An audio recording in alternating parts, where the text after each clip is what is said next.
Hello and welcome. This is ASO TV News. Welcome. I am Tina Oje Achu. The headlines. President Tinubu receives nationwide security reviews. Senate approves 403.1 billion naira police trust fund budget for 2025-2026. FCT Minister Barrister Wike highlights revenue growth as monthly IGR exceeds 40 billion naira. FCT please engage kidnappers in heavy gunfire, rescue 4 kidnapped hostages. And now the news in detail. President Bola Tinubu has met with Nigeria's security chiefs to review the country's security situation and strengthen strategies aimed at tackling insecurity across the nation.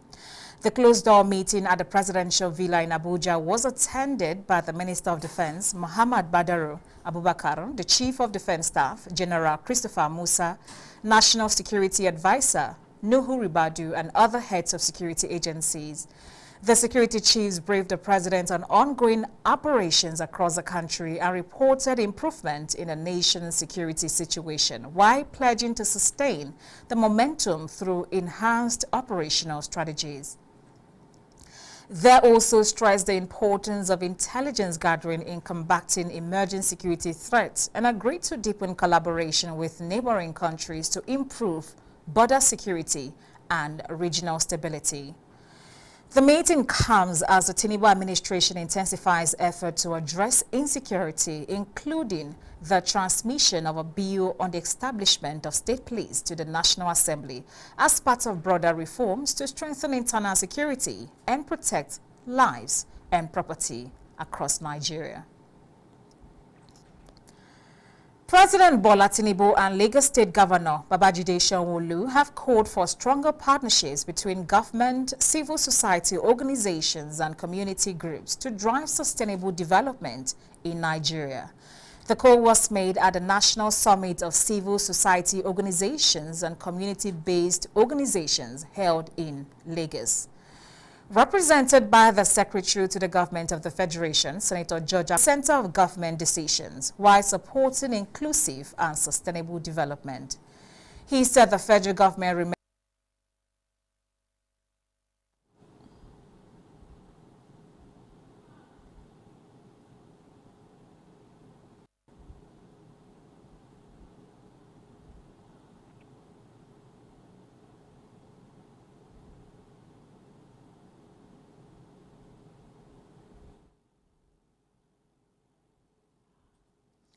Also speaking, Governor Sanwo-Olu described civil society as a key partner in democratic governance and called for advocacy that is factual, constructive and patriotic.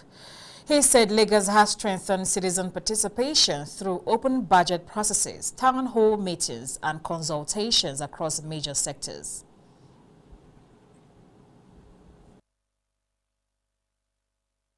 Convener of the summit, Kunle Yusuf, said the platform has 60,550 registered civil society organizations, community-based organizations, faith-based organizations, and non-governmental organizations across Nigeria, with more than 15,000 implementing programs aligned with the United Nations Sustainable Development Goals.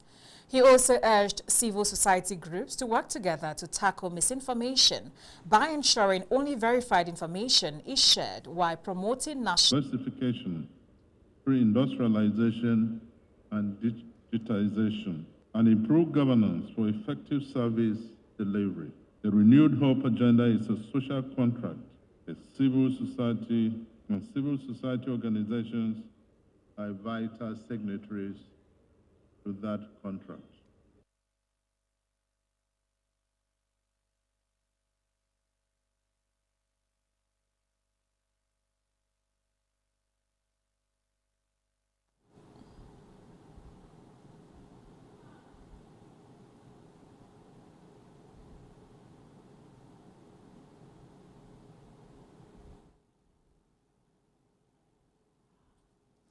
Also speaking, Governor advocacy that is factual, constructive and patriotic. He said Lagos has strengthened citizen participation sectors.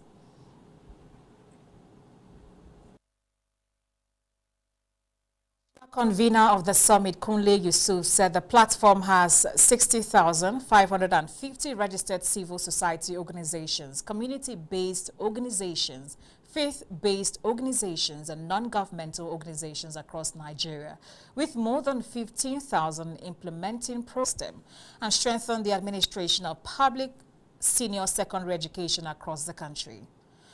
The first bill seeks to repeal the Administration of Criminal Justice Act 2015 and replace it with the Administration of Criminal Justice Act 2026, while the second proposes amendment to the National Secondary Education Commission Act.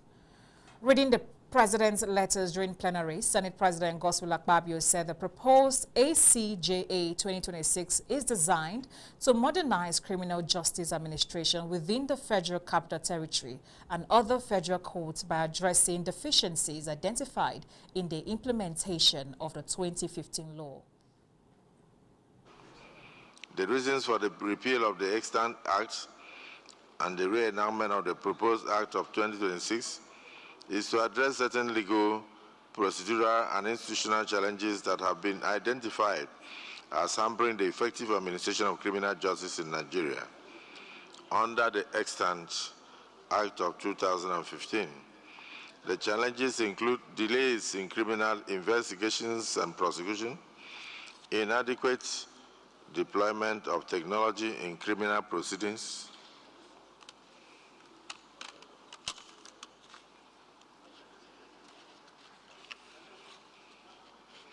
inefficient coordination among criminal justice institutions, ineffective case management mechanisms, and limitations in the monitoring and evaluation of compliance with the provisions of the Act.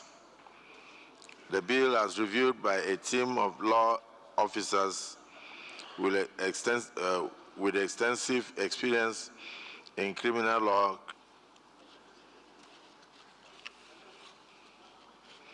inefficient coordination among criminal justice institutions, ineffective case management mechanisms, and limitations in the monitoring and evaluation of compliance with the provisions of the Act. The bill, as reviewed by a team of law officers with extensive experience in criminal law, criminal procedure, and legislative drafting, have extensively addressed the above challenges. The bill also reflected. Meanwhile, President Tinubu also transmitted the National Secondary Education Commission Amendment Bill 2026 to the Senate for consideration. Akpabio informed lawmakers that the Federal Executive Council approved the proposed amendment at its meeting of April 30, 2026, after which the Federal Ministry of Justice reviewed and finalized the draft to ensure compliance with constitutional and legislative drafting standards. He explained that the amendment bill is intended to strengthen the administration, governance, and oversight of public senior secondary education across the country as part of the federal government's efforts to improve the quality of education. The Senate President subsequently referred both bills to the Senate Committee on Rules and Business for legislative processing. The committee is expected to report back within 1 week on the National Secondary Education Commission Amendment Bill, where the proposed Administration of Criminal Justice Act 2026 is expected to be returned to the Senate within 4 weeks for further legislative consideration. The Senate has approved a total of 403.1 billion naira for the Nigerian Police Trust Fund to strengthen policing and support the fight against terrorism, kidnapping, and other security challenges across the country for 2 consecutive years. The upper chamber approved 170.1 billion naira for the Police Trust Fund's 2025 fiscal year, as well as 233 billion naira for the 2026 fiscal year. The approved 2026 budget covers personnel costs, capital project, and overhead expenditures aimed at enhancing the operational capacity of the Nigeria Police Force. Lawmakers expressed optimism that the funding will improve the provision of critical equipment infrastructure, training and other resources needed to bolster security operations and address the country's growing security concerns. The move comes amid a rising spate of crime across Nigeria, with citizens calling for authorities to tighten security in the nation.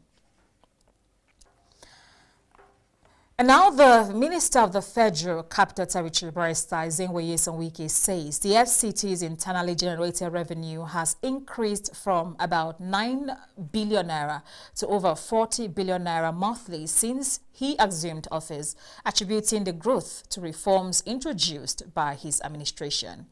Speaking during a media chat in Abuja, Barrister Wike said the remarkable increase resulted from deliberate efforts to block revenue leakages and strengthen the collection of land-related revenues, including ground rent and certificate of occupancy. The minister explained that the improved revenue profile has provided the FCT administration with the financial capacity to execute critical infrastructure projects and improve service delivery across the nation's capital. He noted that the revenue growth was achieved through effective leadership, sound policy reforms, and prudent management of public resources, stressing that the transformation did not happen by chance. Barrister Wike added that the progress recorded in the Federal Capital Territory demonstrate what focused leadership, accountability, and sustained reforms can achieve in driving development and improving governance. The chairman of Abaji Area Council, Alhaji Abubakar Umar Abdullahi, has held a strategic meeting with officials of the Abuja Electricity Distribution Company as part of effort to find a lasting solution to the prolonged power outage affecting communities across the council. The outage caused by vandalization of critical electricity infrastructure along the Gwagwalada Abaji transmission network has left residents of Abaji and neighboring Kwali Area Council without electricity for an extended period. During the meeting, Alhaji Abubakar Umar Abdullahi reaffirmed his administration's commitment to restoring electricity to the affected communities as quickly as possible. In a demonstration of these commitments, he pledged to bear the cost of the reconnection works and appealed to AEDC to expedite the process in order to ease the hardship being experienced by residents. In response, AEDC officials commended the chairman for his proactive leadership and dedication to the welfare of the people.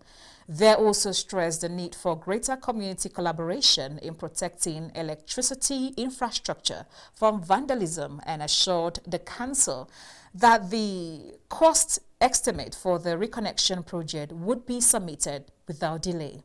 The intervention is expected to accelerate efforts to restore electricity supply to the affected communities, bringing relief to residents and businesses that have endured weeks of blackout. Now, the Nigeria Union of Local Government Employees, FCT chapter, has announced that the postponed 2025 promotion examination for eligible staff will now hold on Saturday, July 18, 2026. The announcement was contained in a statement issued by the Union State Secretary, Comrade Saad Abdulmumini, and signed by the FCT Noge President, Comrade Ibrahim Abdullahi Kabi. The statement was made available to newsmen in Abuja. According to the statement, the earlier postponement followed consultations between the management of the FCT Area Council Service Commission and the union after it was observed that the initial date did not provide eligible staff with sufficient time to adequately prepare for the examination. The union explained that the new date of July 18 will give candidates ample opportunity to study and improve their readiness for the promotion exercise. It therefore urged all eligible staff to make effective use of the additional time by studying current affairs, the public service rules, and other relevant materials related to their respective professional disciplines in preparation for the examination. And have agreed to deepen cooperation to bring Nigeria's education sector into the country's digital identity framework. The partnership is expected to deliver secure, biometrically verify records for nearly 80 million learners and strengthen planning, service delivery, and governance across the sector.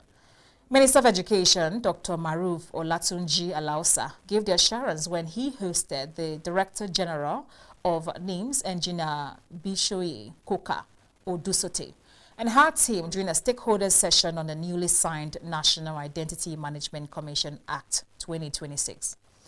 At the meeting, Dr. Alausa said the ministry has made considerable headway in connecting the National Learners Identification Number with the National Identification Number through the Nigeria Education Management Information System.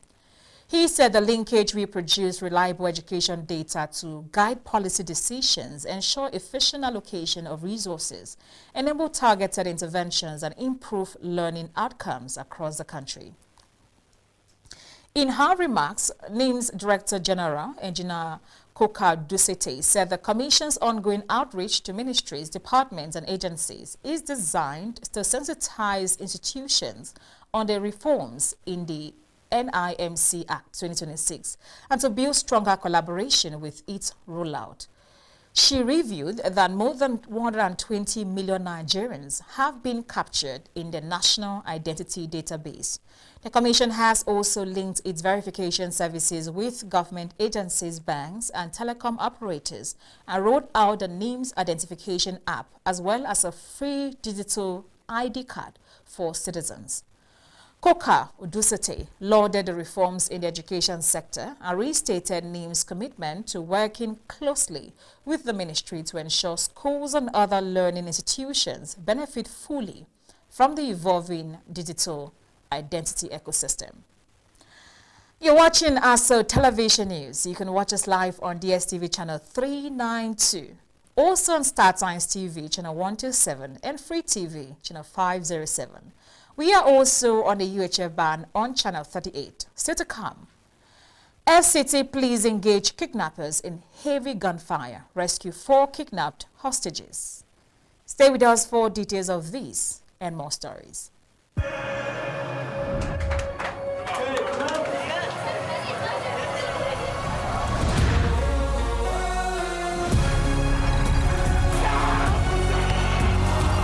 From June 11th till July 19th, everything fit way. The FIFA World Cup 2026 go happen. Touchlight all 104 matches on top 4 correct channels. Sharply grab your GoTV decoder, GoTenna plus 1 month jolly for only 15,000 naira. Live on Super Sport, only on GoTV. Many thanks for joining us again.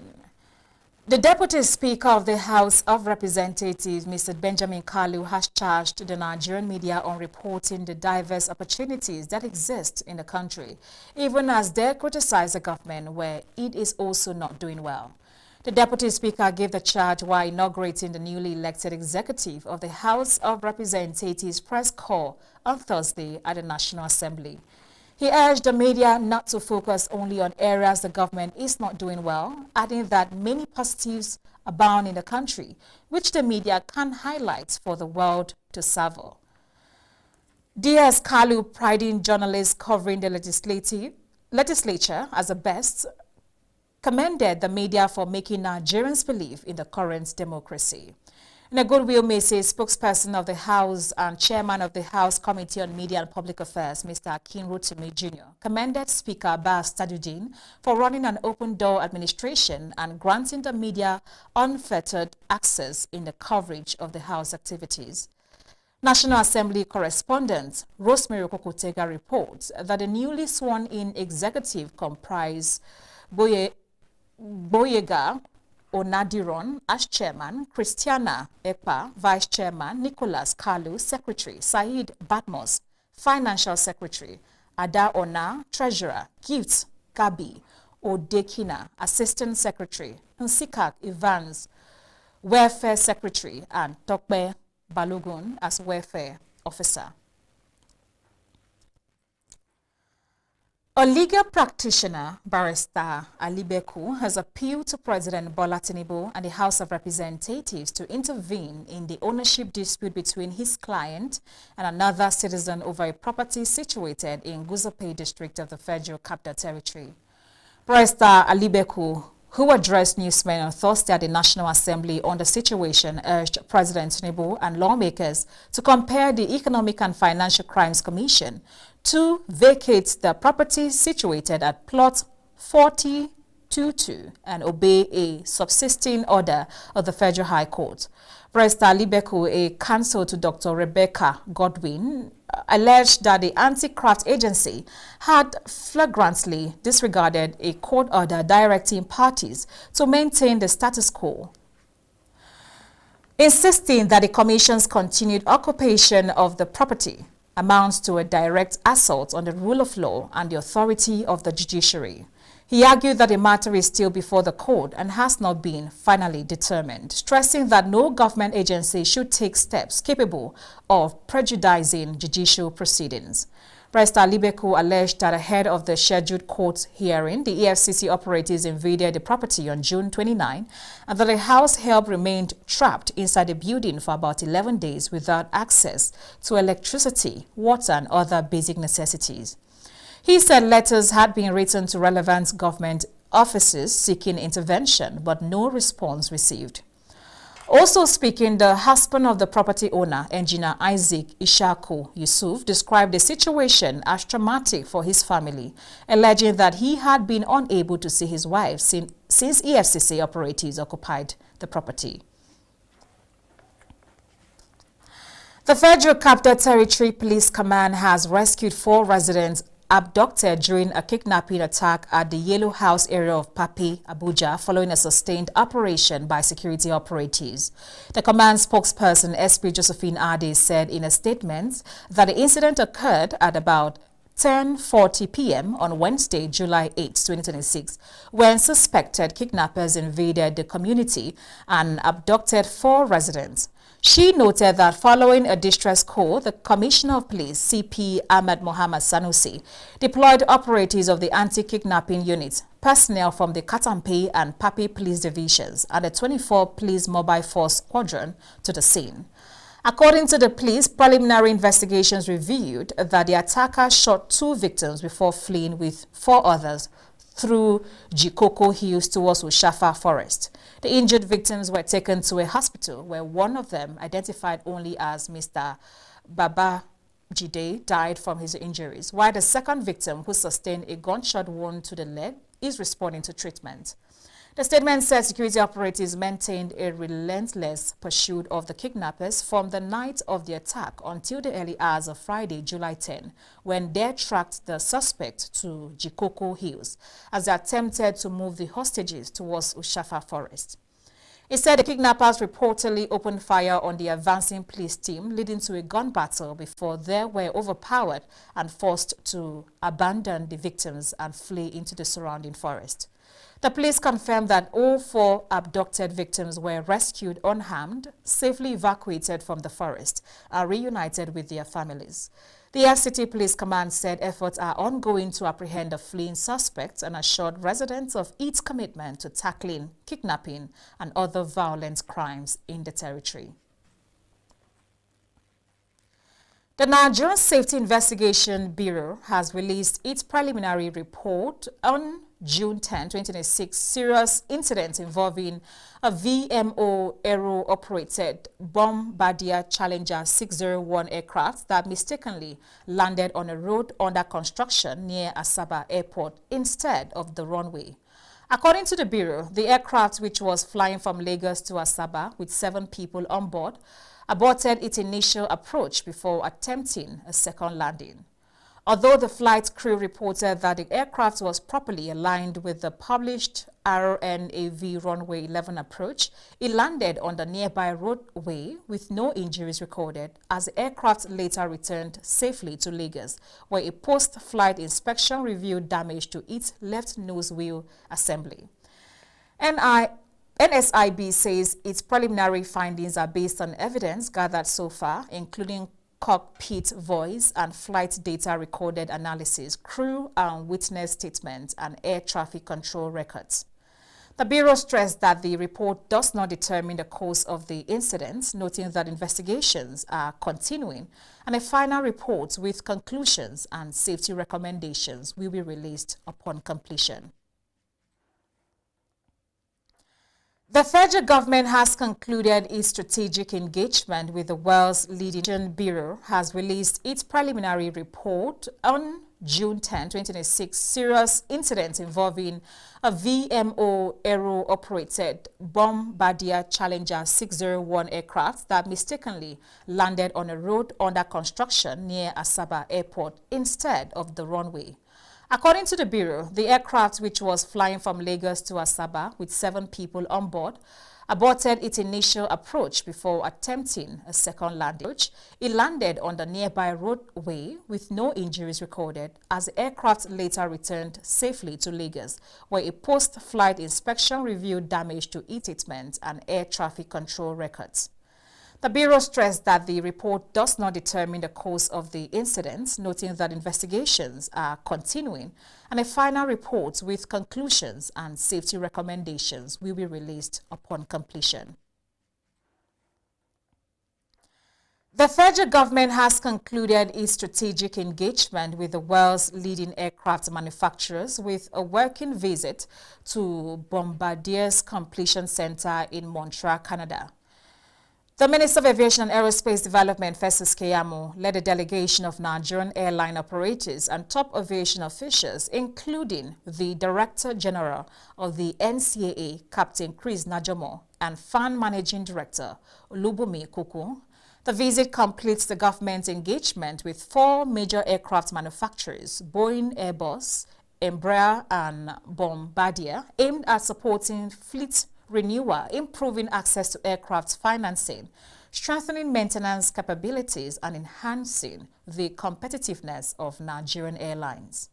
The delegation also explored opportunities for technical training, aircraft maintenance, engineering support, technology transfer, and fleet modernization as part of the effort to reposition Nigeria as Africa's preferred aviation hub.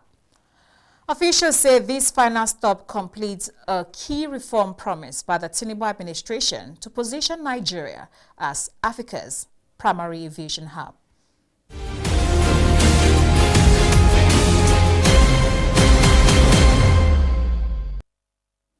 The Executive Vice Chairman and Chief Executive Officer of the Federal Competition and Consumer Protection Commission, Mr. Tunji Bello, has reaffirmed more commitment of the Commission's part to investigate consumer pricing complaints.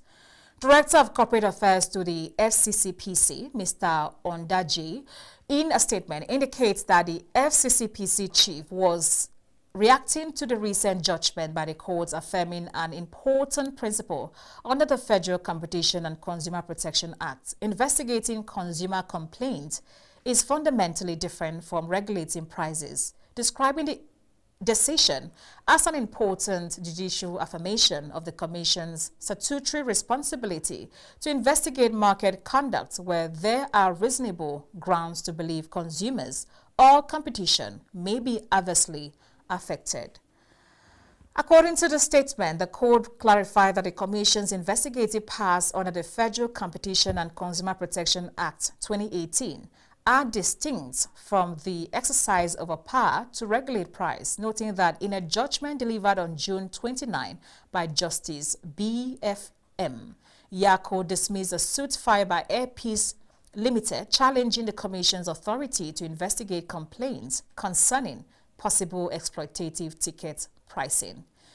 It added that the latest judicial interpretation by Justice Yako across from a suit filed by Air Peace in 2025 following the Commission's request for information from Air Peace in January 2025 after widespread consumer complaints over substantial increases in airfares on certain domestic routes in December 2024. The court further held that accepting Air Peace interpretation would effectively prevent the Commission from investigating complaints relating to pricing online against irregular migration and modern slavery in Brikama has revealed that about 30 human trafficking cases were investigated in the Gambia over the past year, with more than 50 victims rescued, over 30 suspects arrested, and 4 convictions secured.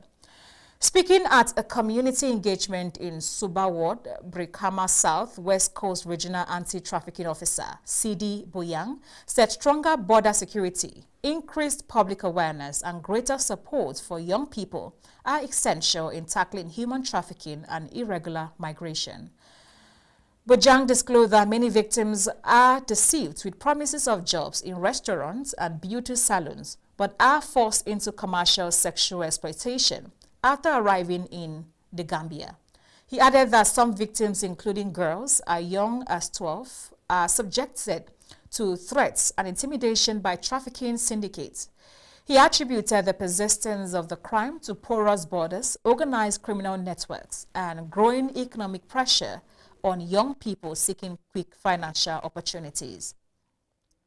The forum also featured emotional testimonies from returnees of irregular migration. One of them, Ahagi Kante, surviving torture. He recounted surviving torture, imprisonment, and witnessing the killing of fellow migrants, including a mother and her son during his journey. Members of the ECOWAS Parliament, including Maimouna Cisse, stressed that while migration is a legitimate right, irregular migration exposes young people to trafficking, exploitation, and death. The community leaders and Gambian lawmakers, Ahagi S. Dabo, collectively called for sustained public sensitization, describing it as a vital tool in addressing the root causes of irregular migration. The campaign continues tomorrow in Barra, North Bank region. And that's the bulletin, but before we go, let's take another look at one of our major stories. FCT Minister Barrister Nyesom Wike has highlighted revenue growth as the FCT monthly IGR exceeds 40 billion naira. And that's the bulletin. I am Tina Ojeachi. Thanks for watching.